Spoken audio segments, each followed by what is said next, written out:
நண்பர்களே, welcome back to the channel. So நம்ம இன்னைக்கு இந்த வீடியோல என்ன பண்ண போறோம் அப்படினு சொல்லிட்டு பாத்தீங்கன்னா, இப்படி ஒரு கேம், இப்படி ஒரு டீம் இந்த உலகம் இது வரைக்கும் பார்த்ததே கிடையாது. குண்டமா என்னடி பண்ற? இந்த கோவத்தெல்லாம் கிரவுண்ட்ல போய் காட்டு. இந்த மாதிரி எப்படி அச்சடிச்ச மாதிரி காப்பி அடிக்கிறது அப்படின்னு சொல்லிட்டு பார்க்க போறோம். எதை காப்பி பண்ண போறோம் அப்படின்னு சொல்லிட்டு பாத்தீங்கன்னா, ஒரிஜினல் விண்டோஸ் உங்க லேப்டாப்போட வந்த ஒரிஜினல் விண்டோஸை ஹார்ட் டிஸ்க்லேருந்து எஸ்எஸ்டிக்கு எப்படி மாற்றுறது அப்படின்னு சொல்லிட்டு பார்க்க போகிறோம். ஸோ இந்த வீடியோ வந்து பார்த்தீங்கன்னா, நான் இதுக்கு முன்னாடி போஸ்ட் பண்ண என் லேப்டாப் அப்கிரேட் பண்ண வீடியோவோட ஒரு கண்டினியூஷன் மாதிரினே வந்து வச்சுக்கலாம். ஸோ அதில் வந்து நான் எஸ்எஸ்டியும் ரேமும் அப்கிரேட் பண்ணியிருந்தேன்.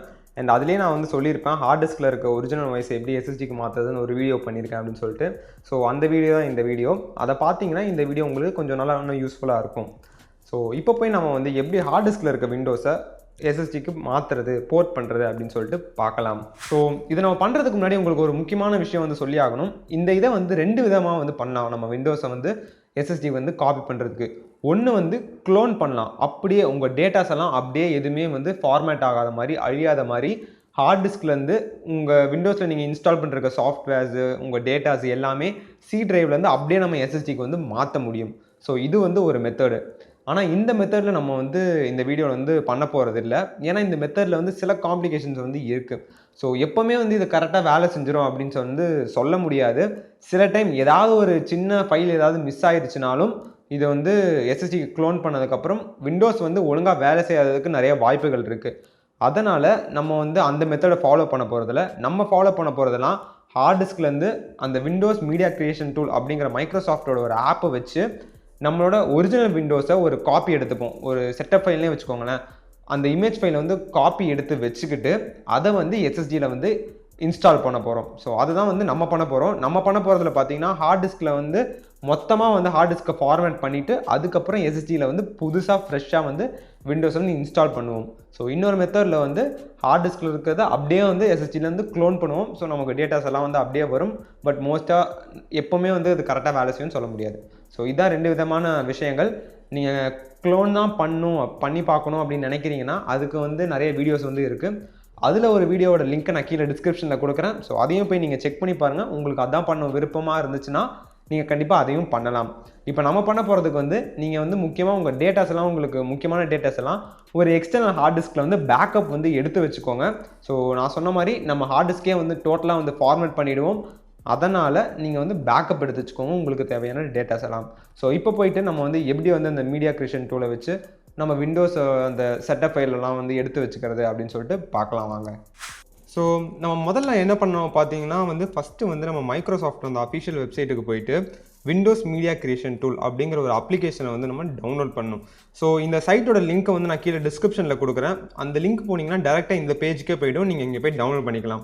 ஸோ இப்போ நம்ம டவுன்லோட் பண்ண வேண்டியது இந்த டவுன்லோட் டூல் நவ் அப்படிங்கிற இருக்க இந்த லிங்க்கை தான் வந்து நம்ம கிளிக் பண்ணணும். ஸோ இதை கிளிக் பண்ணிங்கனாலே உங்களுக்கு டேரெக்டாக வந்து டவுன்லோடுக்கு வந்து உங்களுக்கு கேட்கும். நான் ஆல்ரெடி டவுன்லோட் பண்ணி வச்சுட்டேன், அதனால் நான் இப்போ டவுன்லோட் பண்ணல. ஸோ இந்த டவுன்லோட் நவ் கொடுத்தீங்கனாலே உங்களுக்கு இந்த அப்ளிகேஷன் வந்து டவுன்லோட் ஆக ஸ்டார்ட் ஆகிடும். ஸோ இப்போ நான் டவுன்லோட் பண்ணிட்டனால நான் இப்போ வந்து கேன்சல் கொடுத்துறேன். நீங்கள் டவுன்லோட் பண்ணிக்கோங்க. ஸோ இது டவுன்லோட் பண்ணி முடிச்சதுக்கப்புறம் இன்னொரு அப்ளிகேஷன் வந்து நம்ம டவுன்லோட் பண்ணோம். அந்த அப்ளிகேஷன் என்னென்னு பார்த்தீங்கன்னா ரூஃபஸ் அப்படின்னு ஒரு அப்ளிகேஷன். ஸோ இந்த அப்ளிகேஷனோட லிங்க்கும் வந்து நான் கீழே டிஸ்கிரிப்ஷனில் கொடுக்குறேன். அதையும் போய் நீங்கள் டவுன்லோட் பண்ணிக்கோங்க. ஸோ டவுன்லோட் ஆப்ஷன் வந்து இங்கே இருக்கும். ஜஸ்ட் ஒரு 1.1 MB தான் வந்து வரும். 3.11 இருக்க வெர்ஷனே வந்து டவுன்லோட் பண்ணிக்கோங்க. ஸோ இதையும் வந்து நம்ம டவுன்லோட் பண்ணி வச்சுக்கலாம். நான் ஆல்ரெடி இதையும் வந்து நான் டவுன்லோட் பண்ணி வச்சுட்டேன்னா நான் இப்போ டவுன்லோட் பண்ணலை. ஸோ நீங்கள் வந்து இதை சேவ் பண்ணி வச்சுக்கோங்க. நான் ஆல்ரெடி டவுன்லோட் பண்ணிட்டேன். ஸோ அதனால் கேன்சல் கொடுக்குறேன். ரெண்டுத்தையுமே டவுன்லோட் பண்ணி முடிச்சதுக்கப்புறம் நீங்கள் என்ன பண்ணணும் அப்படின்னு சொல்லிட்டு பார்த்தீங்கன்னா, நீங்கள் டவுன்லோட் பண்ணியிருக்க அந்த விண்டோஸ் கிரியேஷன் டூல், அந்த மீடியா கிரியேஷன் டூலை வந்து நீங்கள் ரன் பண்ணணும். ஸோ ஃபஸ்ட்டு நம்ம அதை ரன் பண்ணுவோம். இது எதுக்கு நம்ம யூஸ் பண்ணுறோம் அப்படின்னு சொல்லிட்டு பார்த்தீங்கன்னா, நம்ம கிட்ட இருக்க விண்டோஸோட வேர்ஷனோட ஐஎஸ்ஓ ஃபைலை வந்து கிரியேட் பண்ணுறதுக்கு தான் இந்த விண்டோஸ் மீடியா கிரியேஷன் டூல் வந்து யூஸ் பண்ணுறோம். ஸோ அந்த .ISO ஃபைலை வச்சு தான் நம்ம வந்து புதுசாக வந்து விண்டோஸை வந்து இன்ஸ்டால் பண்ண முடியும். ஸோ அதை வந்து கிரியேட் பண்ணுறதுக்கு தான் நம்ம வந்து இந்த டூலை வந்து யூஸ் பண்ணுறோம். இது என்ன பண்ணோம் அப்படின்னு சொல்லிட்டு பார்த்தீங்கன்னா, உங்கள் லேப்டாப் இல்லை பிசியில் வந்து என்ன வேர்ஷன் விண்டோஸ் இருக்கோ அந்த வேர்ஷன் விண்டோஸோட ஐஎஸ்ஓ ஃபைலை வந்து நமக்கு வந்து கிரியேட் பண்ணி தரும். அதனால தான் நம்ம வந்து இதை வந்து யூஸ் பண்ணுறோம். ஸோ இது ரொம்பவே ஈஸியான மெத்தடு.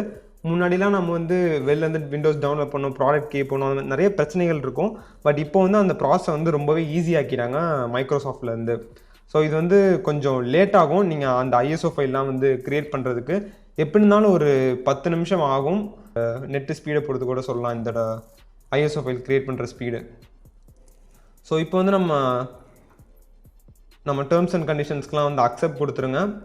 ஸோ அது வந்து லைட்டாக கொஞ்சம் லேட் பண்ணும். ஸோ பொறுமையாக தான் நீங்கள் வந்து பண்ணி ஆகணும். ஸோ இதில் நம்ம என்ன ஆப்ஷன் கிளிக் பண்ணோம் அப்படின்னு சொல்லிட்டு பார்த்தீங்கன்னா, கிரியேட் இன்ஸ்டாலேஷன் மீடியா, அந்த கீழே இருக்க செகண்ட் ஆப்ஷனை வந்து நீங்கள் வந்து கிளிக் பண்ணுங்கள். ஸோ அப்கிரேட் திஸ் பிசி நான் வேணாம், கீழே இருக்க கிளிக் பண்ணிவிட்டு நெக்ஸ்ட்டு கொடுத்தீங்கன்னா அதுக்கப்புறம் ஆட்டோமேட்டிக்காக அதுவே வந்து டிடெக்ட் பண்ணிட்டோம் நம்ம சிஸ்டமில் வந்து என்ன வெர்ஷன் விண்டோஸ் இருக்குது, நம்ம ப்ராசஸர் ஆர்கிடெக்சர் என்ன, எல்லாத்தையும் வந்து தானே டிடெக்ட் பண்ணிவிடும். அதுக்கப்புறமா நெக்ஸ்ட்டு வந்து கொடுத்துருங்க. இப்போ வந்து நம்ம என்ன பண்ணோம் அப்படின்னு சொல்லிட்டு பார்த்தீங்கன்னா, யூஎஸ்பி ஃப்ளாஷ் டிரைவ் கொடுக்கக்கூடாது, கீழே இருக்க ஐஎஸ்ஓ ஃபைல் அப்படிங்கிற இதுதான் வந்து நம்ம கிளிக் பண்ணணும். ஸோ அதை கிளிக் பண்ணிவிட்டு திரும்ப வந்து நெக்ஸ்ட்டு கொடுங்க. நெக்ஸ்ட்டு கொடுத்தீங்கன்னா அந்த விண்டோஸ் ஐஎஸ்ஓ ஃபைலை வந்து எந்த இடத்த கிரியேட் பண்ணுறது அப்படின்னு சொல்லிட்டு வந்து கேட்கும். அதை வந்து நீங்கள் உங்களுக்கு எந்த பாத்தில் வந்து நீங்கள் வந்து போடணும்னு நினைக்கிறீங்களோ அதை வந்து கிளிக் பண்ணிக்கோங்க. கிளிக் பண்ணிவிட்டு சேவ் கொடுத்துக்கிட்டிங்கன்னா மேட்ரு ஓவர். இதுக்கப்புறம் வந்து டவுன்லோட் வந்து பண்ண ஆரம்பிச்சிடும். விண்டோஸ் 10 இப்போது என் லேப்டாப்பில் பார்த்தீங்கன்னா விண்டோஸ் 10 ஹோம் வந்து ரன் ஆகிட்டுருக்கு. அந்த ஐஎஸ்ஓ ஃபைலை வந்து டவுன்லோட் பண்ண ஆரம்பிச்சிடும் நெட்டில் இருந்து. இப்போ வந்து டவுன்லோட் ஆகிட்டுருக்கு. இது வந்து பார்த்தீங்கன்னா உங்களோட இன்டர்நெட் ஸ்பீடை பொறுத்து தான் வந்து இந்த டவுன்லோட் ஸ்பீடு வந்து இருக்கும். ஸோ நமக்கு வந்து ஒரு 5லேருந்து 10 நிமிஷம் வரைக்கும் ஆகும் எனக்கு டவுன்லோட் ஆகி முடியறதுக்கு. இதை டவுன்லோட் பண்ணி முடிச்சிட்டிங்கன்னா அடுத்து நம்ம பண்ண வேண்டியது என்ன அப்படின்னு சொல்லிட்டு பார்த்தீங்கன்னா, இது வந்து டவுன்லோட் ஆகி முடிஞ்சிடும். 100% வந்ததுக்கப்புறம் முடிஞ்சிடும். இப்போ நான் வந்து ஆல்ரெடி இந்த ஐஎஸ்ஓ ஃபைல் வந்து க்ரியேட் பண்ணி வச்சுட்டேன். நீங்கள் வந்து என்ன பண்ணணும் அப்படின்னு சொல்லிட்டு பார்த்தீங்கன்னா, ஒரு மினிமமாக வந்து ஒரு 8 GB பென்ட்ரைவ் ஆச்சு நீங்கள் வந்து யூஸ் பண்ணணும். ஸோ அப்போ தான் வந்து இந்த ஐஎஸ்ஓ ஃபைலை வந்து காப்பி பண்ண முடியும், கரெக்டான ஸ்பேஸ் வந்து அவைலபிளாக இருக்கும். அதனால் நீங்கள் ஒரு மினிமம் ஒரு 8 GB பென்ட்ரைவாவது வந்து யூஸ் பண்ணிக்கோங்க. இப்போ நான் யூஸ் பண்ணுறது பார்த்தீங்கன்னா ஒரு 16 GB வந்து பென்ட்ரைவ் வந்து யூஸ் பண்ணுறேன். ஸோ கைஸ், இப்போ நம்ம வந்து ரூஃபஸ் சாஃப்ட்வேர் வந்து ஓப்பன் பண்ணிவிட்டு நீங்கள் இன்சர்ட் பண்ணுறதுக்கு பென்ட்ரைவ் வந்து கரெக்டாக டிடெக்ட் ஆகிடுச்சா அப்படின்னு சொல்லிட்டு பாருங்கள். இப்போ எனக்கு 16 GB டிவைஸில் வந்து காட்டுது. ஸோ அதை வந்து செக் பண்ணிக்கோங்க டிடெக்ட் ஆகிருக்கான்னு. ஸோ எனக்கு இப்போ டிடெக்ட் ஆகிடுச்சு. அதுக்கடுத்து கீழே வந்து பூட் செலெக்ஷனில் வந்து டிஸ்க் ஆர் ஐஎஸ்ஓ இமேஜ் அப்படிங்கிற ஆப்ஷனையே வந்து கிளிக் பண்ணி வச்சுக்கோங்க. அதுக்கடுத்து இந்த செலக்ட் போனீங்கன்னா அங்கே என்ன பண்ணணும்னா, நீங்கள் டவுன்லோட் பண்ணி வச்சுருக்க அந்த விண்டோஸோட ஐஎஸ்ஓ ஃபைலை வந்து இதில் செலக்ட் பண்ணணும் கரெக்டாக அந்த பாத்துக்கு போயிட்டு. இப்போ வந்து நான் வந்து அந்த டிஸ்கில் வந்து டி டிரைவில் வந்து போட்டு வச்சுருக்கேன். ஸோ இதை வந்து நான் விண்டோஸ் டிஸ்க் இமேஜ் ஃபைல் அப்படின்னு வந்து இருக்கும், அதை வந்து நான் வந்து ஓப்பன் பண்ணிக்கிறேன். ஸோ அதை வந்து நம்ம போட்டு முடிச்சாச்சு. அதுக்கப்புறம் இமேஜ் ஆப்ஷனில் வந்து ஸ்டாண்டர்ட் விண்டோஸ் இன்ஸ்டாலேஷனே வந்து கொடுத்துருங்க. பார்ட்டிஷன் ஸ்கீம் வந்து ஜிபிடியே வந்து இருக்கட்டும், மிச்சது வந்து சேஞ்ச் பண்ணாதீங்க. அடுத்து கீழே ஃபார்மேட் ஆப்ஷன்ஸ் போனீங்கன்னா ஃபைல் சிஸ்டம் வந்து FAT32 டிஃபால்ட் அப்படின்னு சொல்லிட்டு இருக்கும். அதை வந்து நீங்கள் வந்து என்ன பண்ணணும்னா NTFS ஃபார்மேட்டுக்கு வந்து மாற்றணும். ஸோ அந்த NTFS ஃபார்மேட்டுக்கு மாற்றி முடிச்சுட்டு, ஸோ இதுதான் வந்து ரொம்ப முக்கியமானது. இதுக்கு தான் நம்ம வந்து ரூஃபஸ் வந்து யூஸ் பண்ணுறோம் NTFSக்காக மாற்றுறதுக்கு. இதை பண்ணி முடிச்சுட்டு நீங்கள் வந்து ஸ்டார்ட் கொடுத்தீங்கன்னா போதும். ஸோ இப்போ வந்து வார்னிங் கேட்கும், ஃபார்மேட் பண்ணிடவா அப்படின்னு சொல்லிட்டு. உங்கள் பென்ட்ரைவில் இருக்கிறத டேட்டாஸ் எல்லாம் பேக்கப் எடுத்து வச்சுக்கோங்க. ஏன்னா நம்ம ஃபார்மேட் பண்ணோன்னே அந்த டேட்டாஸ் எல்லாம் போயிடும். வெறும் விண்டோஸ் மட்டும் தான் வந்து பென்ட்ரைவில் இருக்கும். ஸோ பேக்கப் எடுத்து வச்சுக்கோங்க. ஸோ ஃபார்மேட் பண்ணுவான்னு கேட்கும், ஓகே கொடுத்துருங்க. ஸோ அவ்வளோதான், மேட்ரு முடிஞ்சுது. இப்போ நம்ம பென்ட்ரைவில் வந்து நம்ம மொத்த ஓஎஸையும் வந்து இது வந்து போட்டு கொடுத்துரும். ஸோ அவ்வளோதான். இதுக்கடுத்து நம்ம எப்படி விண்டோஸை இன்ஸ்டால் பண்ணுறது அப்படிங்கிறத போய் பார்க்கலாம். ஆக்சுவலாக நான் லேப்டாப்பில் இன்ஸ்டால் பண்ணுற வீடியோ பார்த்தீங்கன்னா நான் வந்து எடுக்கலை. அதனால் நான் வந்து ஆன்லைனில் ஒருத்தவங்க பண்ணியிருக்க வீடியோ வச்சு தான் நான் உங்களுக்கு எக்ஸ்பிளைன் பண்ண போகிறேன். வாங்க போய் பார்க்கலாம். ஸோ நீங்கள் காப்பி பண்ண பென்ட்ரைவ் வந்து கரெக்டாக உங்கள் சிஸ்டமில் வந்து டிடெக்ட் ஆகுதா அப்படின்னு சொல்லிட்டு நம்ம ஷட் டவுன்லாம் பண்ணுறதுக்கு முன்னாடி வந்து போட்டு பார்த்துக்கலாம். ஸோ அதை போட்டு பாருங்கள், டிடெக்ட் ஆகுதான்னு பாருங்கள். ஸோ அதை தான் வந்து இவர் இந்த வீடியோவில் முதல்ல பண்ணுறாரு. அப்படி பண்ணி முடிச்சதுக்கப்புறம் நீங்கள் என்ன பண்ணுங்கன்னா உங்கள் லேப்டாப்பை ரீஸ்டார்ட் பண்ணுங்கள், இல்லை ஷட் டவுன் பண்ணிடுங்க. பண்ணி முடிச்சதுக்கப்புறம் அந்த பூட் ஆப்ஷன்ஸ்குள்ளே போகிறதுக்கு நீங்கள் எஸ்கேப் வந்து அமுத்திக்கிட்டே இருக்கணும். திரும்ப ரீஸ்டார்ட் ஆகும்போது எஸ்கேப் வந்து விட்டு அமுத்திக்கிட்டே இருங்க. ஸோ அதை தான் அவர் இப்போ பண்ணுறாரு. எஸ்கேப் வந்து மோஸ்ட்டாக எல்லா சிஸ்டமுக்கும் இந்த எஸ்கேப் தான் வந்து அமுத்தணும். அப்படி இந்த எஸ்கேப் கீ உங்களுக்கு வேலை செய்யலைன்னா உங்கள் லேப்டாப்புக்கோ இல்லை பிசிக்கோ என்ன கீ அமுத்தணுங்கிறத வந்து ஆன்லைனில் போட்டு பார்த்தீங்கன்னா உங்களுக்கு வந்து கிடைக்கும். ஸோ அதை வந்து நீங்கள் ப்ரெஸ் பண்ணுங்கள். ஸோ மோஸ்ட்டாக எஸ்கேப் கீ அமுத்தினாலே இந்த பூட் ஆப்ஷனுக்குள்ளே வந்து போயிடும். ஸோ இப்போ என் லேப்டாப் பார்த்தீங்கன்னா இந்த மாதிரி ஆப்ஷன்ஸ் எதுவுமே வந்து காட்டலை, டேரெக்டாக பூட்டிங் டிவைஸஸே வந்து காட்டிடும். பட் இதில் வந்து இந்த மாதிரி ஆப்ஷன்ஸ் வந்து அவர் போகிறாரு. பூட் டிவைஸ் ஆப்ஷன்ஸ்குள்ளே போனால் எந்தெந்த டிவைஸ்லாம் வந்து பூட் பண்ணுறதுக்கு வந்து இருக்கும் அப்படின்னு சொல்லிட்டு இந்த ஆப்ஷன்ஸ்குள்ளே போனீங்கன்னா வந்து காட்டும். ஸோ அவருக்கு வந்து ஹார்ட் டிஸ்க் காட்டுது, அப்புறம் அவர் இன்சர்ட் பண்ணுறக்க பென்ட்ரைவும் வந்து அவருக்கு வந்து காட்டிக்கிட்டு இருக்குது. So USB hard drive 1, USB flash டிரைவ்னு ஒன்று காட்டுது. அதுக்கப்புறம் பிசிஎம்இ M.SSD டிரைவ் காட்டுது. அப்புறம் நோட்புக் ஹார்ட் டிரைவ். ஸோ அவர் சிஸ்டமில் என்னென்னலாம் இருக்கோ அது எல்லாத்தையுமே வந்து காட்டுது. அவர் வந்து இப்போ என்ன பண்ணுவார் அப்படின்னு சொல்லிட்டு பார்த்தீங்கன்னா, அந்த யூஎஸ்பி ஃப்ளாஷ் டிரைவ், ஸோ அதில் தான் வந்து நம்ம வந்து அந்த விண்டோஸோட ISO ஃபைலை வந்து போட்டிருக்கோம். ஸோ அதுக்குள்ளே தான் வந்து அவர் இப்போ போய் இன்ஸ்டால் பண்ண போகிறாரு விண்டோஸை. இப்போ அவர் அந்த யூஎஸ்பி ஃப்ளாஷ் டிரைவ் வந்து அவர் கிளிக் பண்ணிட்டாரு. அதுக்கப்புறம் பார்த்தீங்கன்னா உங்கள் லேப்டாப்பில் வந்து இந்த மாதிரி ஒரு விண்டோஸ் லோகோ வந்து வரும். லேப்டாப்பில் பிசியில் வந்து இந்த மாதிரி வந்து ஒரு விண்டோஸ் லோகோ வந்து வரும். ஸோ வெயிட் பண்ணுங்கள். அதுக்கப்புறம் கொஞ்சம் நேரம் கழித்து இன்னொரு விண்டோ வந்து ஒன்று ஓப்பன் ஆகும். அதில் உங்களோட லாங்குவேஜ் எல்லாம் வந்து செட் பண்ண சொல்கிறதுக்கு வந்து ஓப்பன் ஆகும். ஸோ இப்போ அந்த விண்டோ வந்து ஓப்பன் ஆகிடுச்சு. இதில் பார்த்தீங்கன்னா உங்களுக்கு வந்து என்ன லாங்குவேஜ் வேணும், ஸோ அந்த மாதிரி விஷயங்கள்லாம் வந்து செட் பண்ண சொல்லும். ஸோ இப்போ லாங்குவேஜ் வந்து நீங்கள் எதில் இன்ஸ்டால் பண்ணணும்னு நினைக்கிறீங்களோ அதை செட் பண்ணிக்கோங்க. அதுக்கப்புறம் டைம் அண்ட் ஃபார்மேட்டு, அப்புறம் கீபோர்டு இன்புட் மெத்தட், என்ன கண்ட்ரி கீபோர்டு இன்புட் மெத்தட் வேணும் அப்படிங்கிறதெல்லாம் வந்து உங்களுக்கு தேவையான ப்ரிஃபரன்சஸ் வந்து நீங்கள் வந்து சூஸ் பண்ணிக்கிட்டு அடுத்து கண்டினியூ அப்படிங்கிற ஆப்ஷன் வந்து கிளிக் பண்ணுங்கள். அதுக்கப்புறம் இன்ஸ்டால் கொடுத்தீங்கன்னா அதுக்கப்புறம் விண்டோஸ் வந்து இன்ஸ்டால் ஆக ஆரம்பிச்சிடும். இது வந்து கொஞ்சம் நல்லாவே டைம் எடுக்கணுன்னே வந்து வச்சுக்கலாம். இப்போ SSDலனா இன்ஸ்டால் ஆகிறது கொஞ்சம் வேகமாக ஆகும். அதே ஹார்ட் டிஸ்கில் இன்ஸ்டால் பண்ணுறதுனா கொஞ்சம் வந்து டைம் எடுக்கிற விஷயமா தான் இருக்கும். நீங்கள் இதில் வந்து கஸ்டம் வந்து போகணும். ஸோ கஸ்டம் இன்ஸ்டால் விண்டோஸ் ஒன்லிங்கிறது போங்க. அந்த ஆட்டோமேட்டிக் மேலே இருக்கிறது வந்து கொடுக்காதீங்க. கஸ்டமில் தான் நம்ம எந்த பார்ட்டிஷனில் எவ்வளோ ஸ்பேஸ் வைக்கணும் அப்படிங்கிறதெல்லாம் வந்து சூஸ் பண்ணிக்க முடியும். ஸோ இப்போ இதில் போனீங்கன்னா உங்களுக்கு உங்களோட SSD வந்து அன்அலோகேட்டட் ஸ்பேஸாக தான் வந்து காட்டும். இப்போ நான் வந்து ஒரு 240 GB SSD போட்டிருந்தேன். அதில் 240 GB காட்டாது. இந்த மாதிரி கொஞ்சம் கம்மியாக தான் 223 அந்த மாதிரி தான் காட்டும் 240 GBனாலும். ஸோ இந்த புதுசாக இன்சர்ட் பண்ண SSD வந்து அன்அலோகேட்டட் ஸ்பேஸ் அப்படின்னு தான் வந்து காட்டும். அதை வந்து இந்த அலோகேட்டடாக மாற்றுறதுக்கு நீங்கள் என்ன பண்ணணும் அப்படின்னு சொல்லிட்டு பார்த்தீங்கன்னா, கீழே வந்து நியூ அப்படின்னு சொல்லிட்டு ஒரு ஆப்ஷன் இருக்குது பாருங்கள். சன்ஷைன் போட்ட மாதிரி ஒரு ஐக்கான் வச்சு பக்கத்தில் வந்து நியூ அப்படின்னு சொல்லிட்டு ஒரு ஆப்ஷன் வந்து இருக்கும். ஸோ அந்த நியூ ஐக்கானை வந்து ப்ரெஸ் பண்ணி அதை தான் வந்து நம்ம வந்து ஒரு புது பார்ட்டிஷனாக க்ரியேட் பண்ண போகிறோம். ஸோ நம்ம இந்த SSDயை வந்து பாதியாக பிரிக்க போகிறதில்ல. 240 GB தான் இருக்கனால நம்ம அதை அப்படியே விட்டுற போகிறோம். 240 GB அதில் அப்படியே இருக்கட்டும்னு விட்டுற போகிறோம்.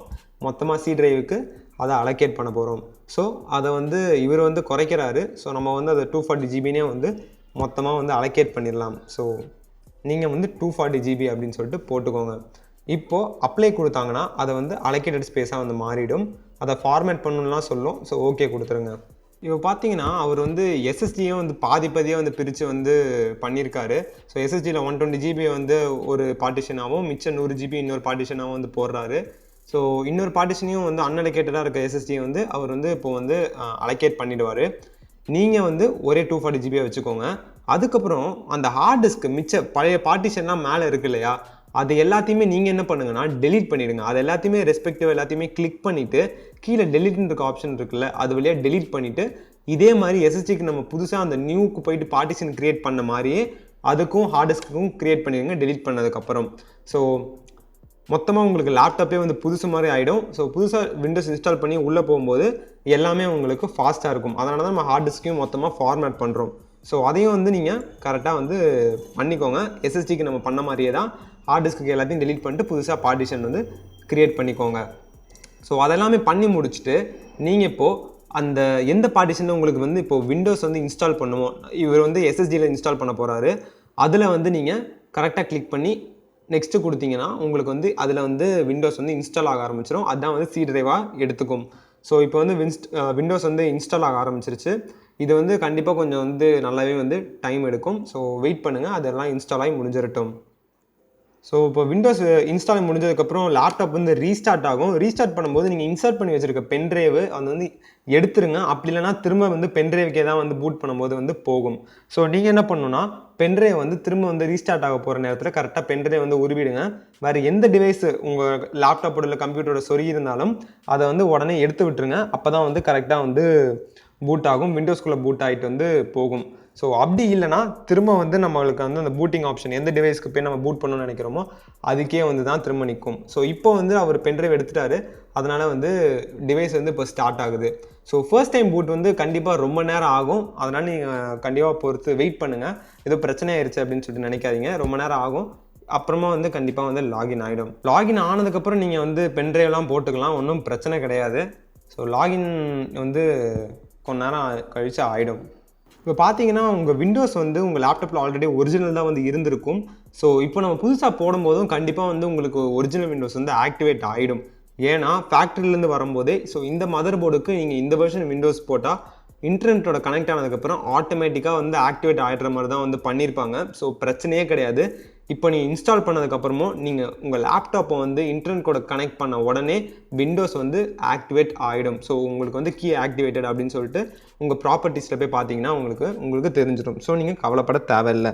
ஸோ அவ்வளோதான் நண்பர்களே, ரொம்பவே சிம்பிளான ஸ்டெப்ஸு உங்களுக்கு புரிஞ்சிருக்கும் அப்படின்னு சொல்லிட்டு நினைக்கிறேன். அழகாக நம்ம க்ளீன் வந்து விண்டோஸை வந்து எஸ்எஸ்டியில் வந்து இன்ஸ்டால் பண்ணிடலாம். எஸ்எஸ்டியில் இன்ஸ்டால் பண்ணதுக்கப்புறம் நமக்கு பெர்ஃபார்மன்ஸ் வந்து வேறு லெவலில் வந்து நமக்கு சேஞ்ச் ஆகும். பூட்டப் டைமாக இருக்கட்டும், நம்ம அப்ளிகேஷன்லாம் வந்து ஸ்டார்ட் பண்ணுற டைமாக இருக்கட்டும், எல்லாமே வந்து பெர்ஃபார்மன்ஸ் லெவல் வந்து ரொம்பவே இன்க்ரீஸ் ஆகும். ஸோ கண்டிப்பாக வந்து நீங்களும் ட்ரை பண்ணி பாருங்கள். எஸ்எஸ்டி போட்டு முடிச்சுட்டு நான் சொன்ன ஸ்டெப்ஸ் எல்லாம் கரெக்டாக ஃபாலோ பண்ணிங்கன்னா நம்ம அழகாக வந்து விண்டோஸை இன்ஸ்டால் பண்ணிடலாம். ஸோ இந்த வீடியோ பொறுத்த வரைக்கும் அவ்வளோதான் நண்பர்களே. இந்த வீடியோ பிடிச்சிருந்தா மறக்காமல் லைக் பண்ணுங்கள். அண்ட் நம்ம சேனலுக்கு புதுசாக இருந்தீங்கன்னா சப்ஸ்கிரைப் பண்ணிக்கோங்க. பக்கத்தில் பெல் ஐக்கானையும் ப்ரெஸ் பண்ணிங்கன்னா தான் நான் இந்த மாதிரி வீடியோஸ் போடும்போது உங்களுக்கு நோட்டிஃபிகேஷன் வரும். அடுத்த வீடியோவில் சந்திக்கலாம். அதுவரை உங்களிடமிருந்து விடைபெறுவது தினேஷ்.